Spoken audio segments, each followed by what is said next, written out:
पादौ कृतौ चेत् कठिनौ मया पदा व्रजेदयं तन्न सहे नवाकृतेः चिरेण यानेन चरेद्वसुन्धरा मितीव वेधा मृदुलौ व्यधादिमौ। नवाकृतेः सुकुमार कोमल अशा या अस्य व्यंकटनाथाच्या मया कृतौ म्हणजे माझ्याकडून निर्मिले गेलेले पादौ जर तळपाय कठिनौ जर कठीण असतील तर अयम हा व्यंकटनाथ पदा पायांनी व्रजेत संचार करेल तत् न सहे ते मी सहन करू शकत नाही।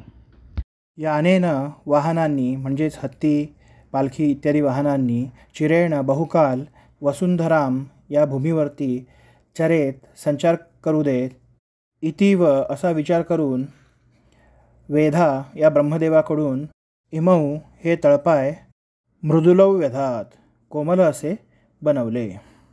या व्यंकटनाथाचे तळपाय कोमल असे आहेत हे सांगण्यासाठी नारायणाचार्य सांगतात की या व्यंकटनाथाचे सुकुमार अशा व्यंकटनाथाचे तळपाय बनवण्याआधी ब्रह्मदेवाने विचार केला, जर याचे तळपाय मी कठीण असे बनवेन तर हा व्यंकटनाथ सगळीकडे साधेपणामुळे चालतच भूमीवरती फिरेल, ते मी सहन करू शकत नाही।